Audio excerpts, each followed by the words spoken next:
Good morning all at eto nga po pala tayo ay na-chat ng ating Kora Paroko at kadalhin ko ang kanyang sasakyan pero yun nga po hindi ko po inabot. Magbabaping kaya ibabalik na lang po at yun na pinawagasan ko na lang po ang mga sasakyan niya. At syempre eto dito nakita niyo naman si Ate Baby, kachismisan po natin yan at syempre dito wala pong mamarites. Uy, uy, laki ng tiyan.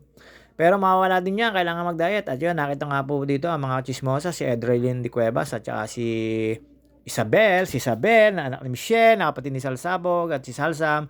Ayan, nilapitan ko lang po mga chismosa po yan ng mga taon dito. At syempre, pagkatapos ko po dito, diretso po tayo. At yun nga po, nagpakarwas na lang po tayo. Marami naman pong pakarwasan dito sa Calamba City. At alam nyo na, wala po munang Marites na lang, pag-uwi na lang po. At ito, palabas na po tayo. At yun nga po, kinuha ko po yung sasakyan. Nakita nyo naman po, maliwanag na maliwanag. At nakita ko po dyan si Ate Iska.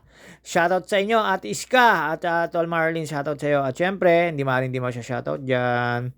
Ang mga tropa. At yun nga po, ito, dire-diretso lang po tayo. Kita nyo naman po ang aming baryo, tahimik po. At ayan, nakita nyo na po, dire-diretso lang po tayo. Palabas po tayo at nakasalubong natin si Tol Lab na galing kay ate. Kinuha po yung kanyang labada. Hindi ko lang po kay ate yan. Basta ito, dire-diretso lang po tayo dyan at bukas po yung tindahan. At si Cecil po ngayon ang nagtitinda ng almusal ngayon dito sa may amin. Pagkakaliwa ko po dyan, alam nyo na wala na po mga tao dyan dahil wala naman pong pasok. Mga patanghali pa po, mga maliligo dito mga bata.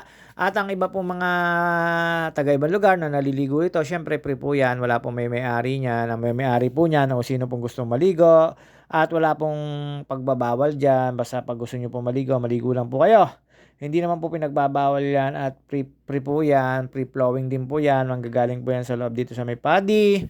Alam nyo na, ito po, dire-diretso lang po tayo. At yun nga po, napakwento tayo dyan sa Wawas Pinky Eatery at napakwento po tayo dyan kay Papa Tange, ang mabait na Pansol Tourism Guide President na si Rodel San Valentin. Napakabait po yan. At dito po marami po mga niyan. Mga, syempre, mga ka-member at yun nga po, mga legit agent sa mga gusto pong maligo dito sa Pansol. Look, basa ko kayo kung sinong gusto nyo dito. Pag yung, ano bang tawag dito, yung ocular or drop na lang po kayo dito sa Pansol. Basta marami po yung mga agent na yan. Mga sina paring Jerry Gutierrez, sina Cesar Cueva, si Scott Brian Luzon, sina Lenlen, at ang mga tropahan dyan, at sina Lobet, sina paring Olan. Yan po yung syempre dito, diretso po tayo sa Coraporoco. At dinaanan ko po si Ate Benilda, busy. Ayan, ang Ate Dadang, busy siya. At kinausap ko po, niloko-loko lang po yan. Ayan, tayo po siya dyan. At syempre, tawa po yan dyan si Ate Dan ng kompleto. Kinuwentuhan ko lang po yan. At pagkatapos po doon, nakuha ko na po sa Paroko yung sasakyan. At diretso na po tayo sa pagpapalinisan. Buti na lang po, wala po tayo na sagasang traffic. At alam nyo na, at syempre, Sabado ngayon. At hindi po natin inaasahan. At napakalamig pa rin po ng panahon ngayon dito sa amin. At ayan, syempre, hindi maaaring di magpapakita ng JT. Nakita nyo naman po. Dilaw na dilaw, parang si Cory Aquino or si Ninoy Aquino. At yun, palabas na po tayo dyan. Medyo nakita ko po ang dami na po mga tao-tao dito sa kalsada at yung mga pool agent. Medyo kotanghalian na po yan, mga alas 7, alas 8. Ayan, ang kahabaan ng baryo namin. At palabas po ito ng highway. At yun nga, pagdating po sa highway, wala naman po mga katrapikan pa. Maganda pa po yung kalsada. Hindi pa po traffic. Pero dito, busy po yan. Ayan, marami pong mga nakaparada po. Mga namimili na po. Siguro mga nagsisiming po yan. At syempre, wag niyong kakalimutan po ang KMCA Resort. KMCA Nagomi, KMCA Lagoon, KMCA JP, KMCA Docks, KMCA RNG at KMCA JP at KMCA White House. Luke Monet Castillo ang aking ate sa mga gusto pong magpabook or maggumimik ng mga barkada, maligo, mag-swimming, mag-inom, mag-video kayo, mag-billiard. Alam nyo na po lahat po na pwede nyo gawin basta private pool resort po. Look, Monet Castillo, KMCA Resort po. At dito, syempre po, may mga ano rin po dito sa Pansol na mga legit agent sa mga gusto pong mag-internet at mag-ocular. Sa legit agent po, marami naman po. Wag ko kayo basta magtitiwala, lalo sa internet. Marami pong scammer alert. Paalala lang po. Pero yung Monet Castillo po, sure po yun, resort owner po yun. At ito, dire-diretso lang po tayo. Alam nyo naman po ito. highway po ng simula Pansol hanggang pa-crossing. Ngayon nga po, hindi po tayo inabot ng papunta doon sa crossing. Dinarabayan ko po at wala pa po yung magbabapping. Bukas pa raw po na umaga, Sunday. At yun nga po, siyempre magbabike po tayo bukas na umaga. At hindi lang po tayo pwede tanghaliin. At yun nga po, ito dire-diretso po yan. Medyo masama ang panahon. Hindi ko po alam kung may bagyo pa. Pero ang pagkakaalam ko, kabikulan. Tapos ito po, medyo ang lamig-lamig po ng panahon na yan. At pasalamat po tayo. Ito po sa baryo, ano na po ito, Barreto National High School. At wala pa pong traffic hanggang sa makalampas po tayo sa bypass, hanggang dumiretso po tayo sa may Gold Pure, Bekenemen, Aling Puring, baka naman dyan. At dito po, syempre, wala po tayo nakasagasaan traffic na yan. At alam nyo naman po tayo, basta ganitong may araw or ganitong panahon, buti na lang, naglalalamig pa po.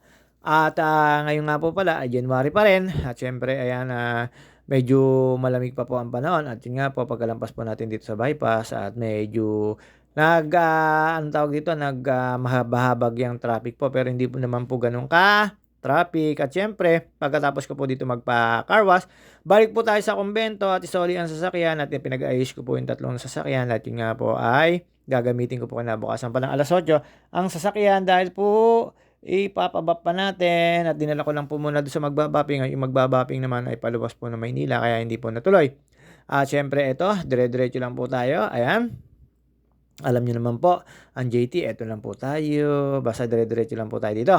At pagkalampas po dyan, sa may, Letran, makikita nyo na po yung Gold Pure. Meron po dong pakarwasan.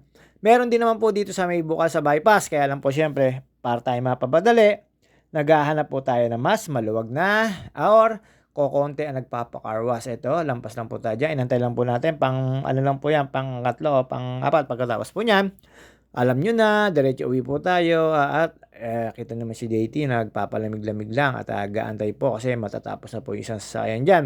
At ang susunod na ito na po. At yung nga pa pagkatapos po natin ito, syempre uwi po tayo. Pagka uwi po natin, medyo may martes po akong nadaanan. Ang dami po nagmamartes. At nakakausap ko po dyan si Cheska, ang anak ni Consiel Bong. Ang inaanak ni Consiel Jeff Rodriguez. Meron po kasi dyan siyang laundry shop na dating kasama dyan ay si Dayan. Ewan ko kung si Dayan ay galing na at ay nahanap niya pa rin po.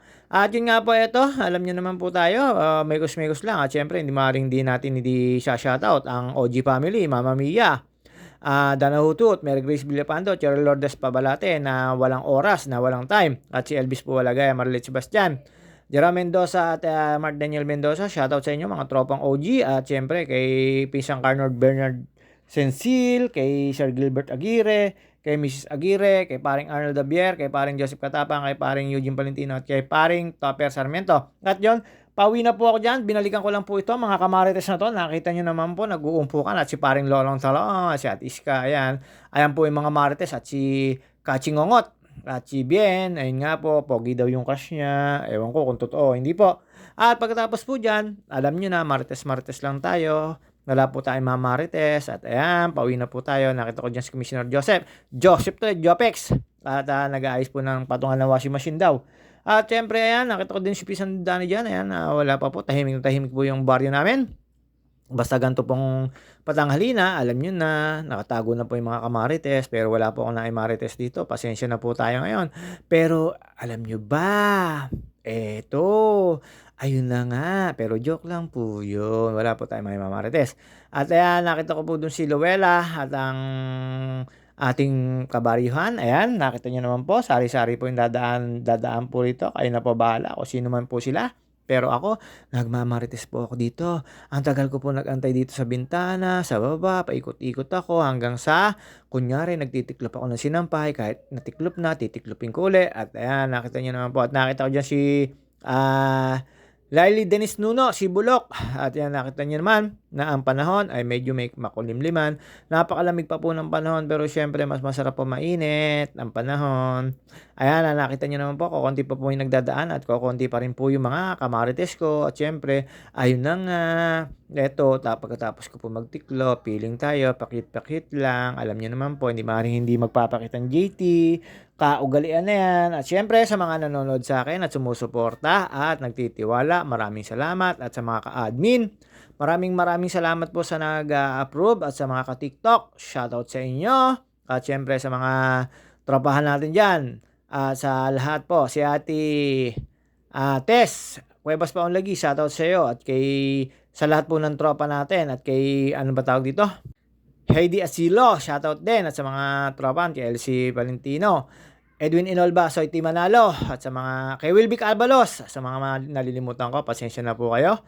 At alam niyo naman po tayo ay busy-busy na po lagi ngayon at napapalapas palagi na Maynila. Syempre, busy-busyhan ng JT.